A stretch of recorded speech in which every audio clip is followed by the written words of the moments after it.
In the last section, we learned one algebraic method for solving linear systems of equations. And that was substitution. Now we're going to learn another method that's called elimination. It's another way to solve systems of equations algebraically.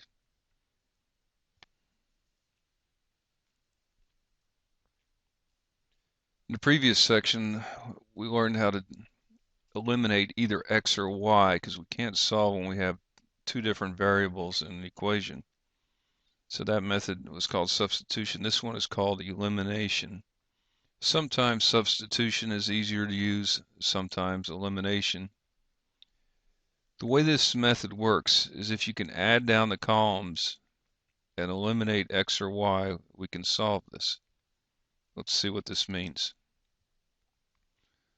Looking at our system of two equations over here, if you look at 3x and negative 3x, if you add those down, your x's are eliminated. So we'll proceed and go ahead and add these down. Our x's are gone, negative 6y plus 5y. We have negative y. 15 plus negative 8 gives us 7. And of course, as you know, we don't want to know what negative y is. So maybe you learned you either multiply or divide by negative 1 to change the signs. So that becomes y equals negative 7. So at this point, you have half your answer.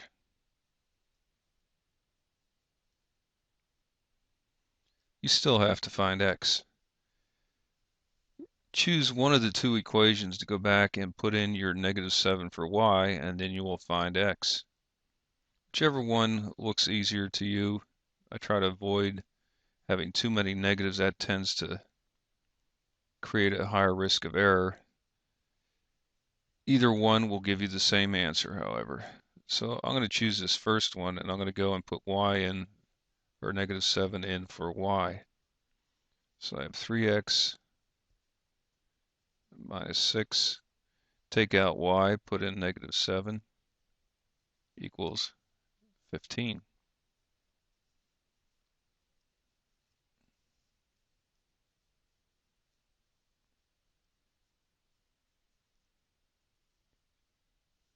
And again, doing algebra you have already learned in the past.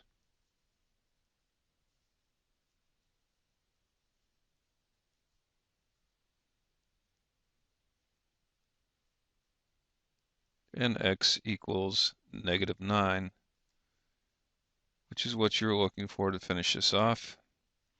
Your solution then is negative 9, negative 7.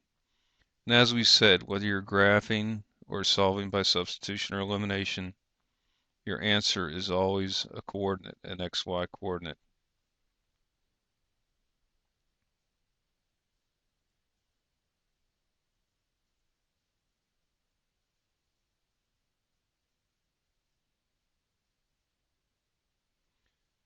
Well, what was fortunate about that problem is the x's eliminated rather nicely. All we had to do was add them together.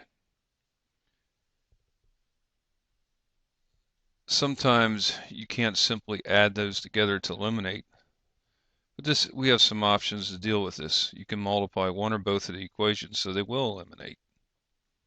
If we look at this system of equations here, well, if we added 4x and x, we'd get 5x. If we added negative 6y and negative 7y, we'd get negative 13y. They would not eliminate. However, if we multiply this second equation by negative 4, that would give us negative 4x here, which would eliminate with 4x. So we're simply going to multiply the second equation by negative 4. So the first equation remains the same. And very important, remember to multiply the negative 4 times all three terms. So we now have negative 4x plus 28y, and negative 4 times 14 is negative 56.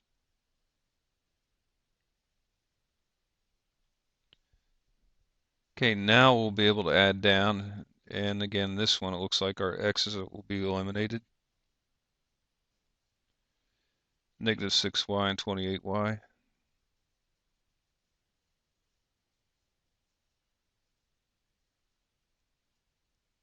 And one more step to get y by itself.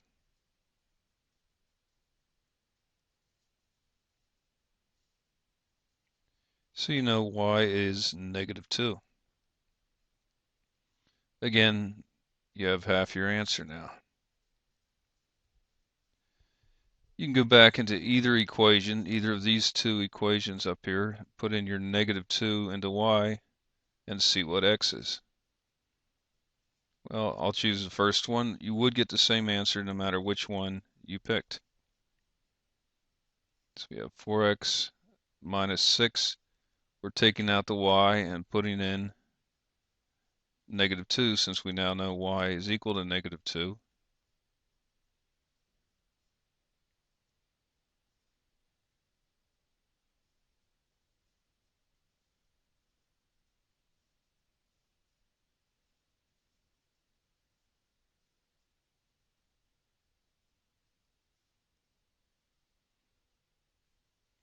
And again, don't get confused.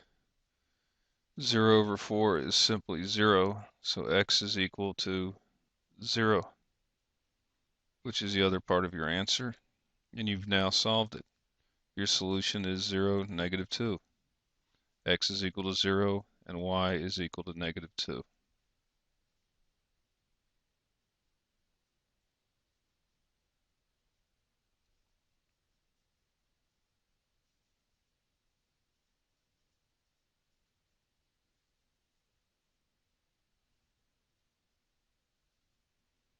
Okay, let's try another example.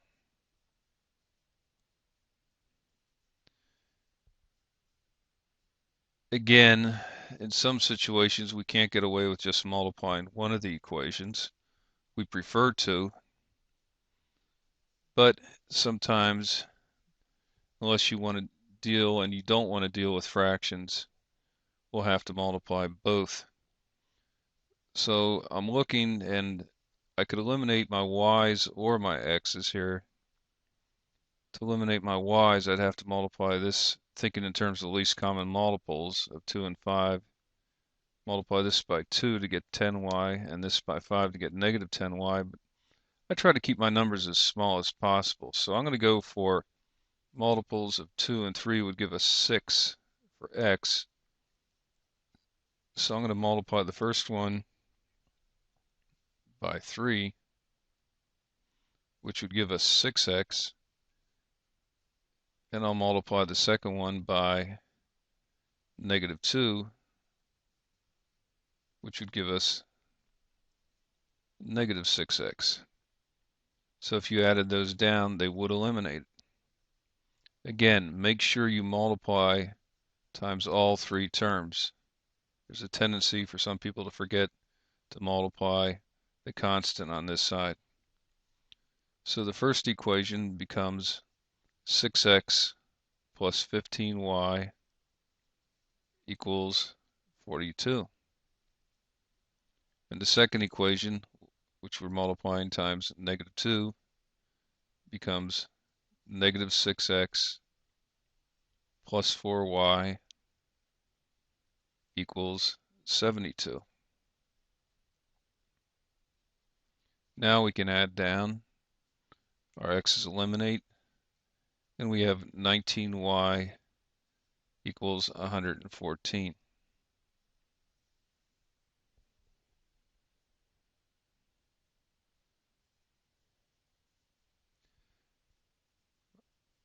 Well, you may not know it off the top of your head, but I believe that 19 times 6 is 114, so y will be equal to 6. So there's half your answer. We just happen to find it easier to eliminate x. Sometimes it'll be equally easy to eliminate y. Now, to find x, go back and choose one of the two original equations. The numbers look smaller, there's no negative, so there's less chance of me making a mistake, so I would probably choose this one.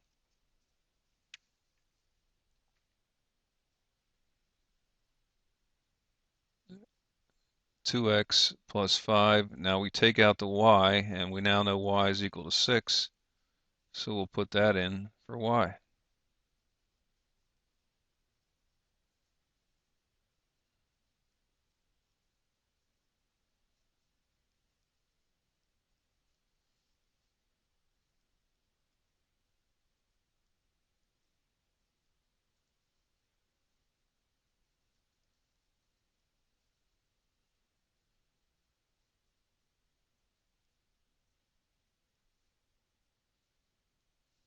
And we've now found that x is equal to negative 8, which was the other part of your answer.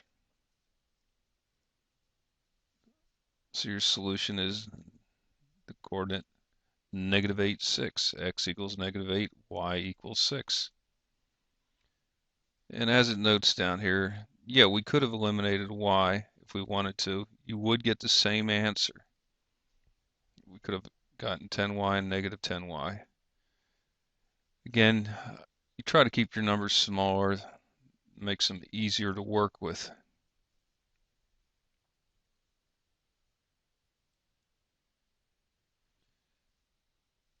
And that's it.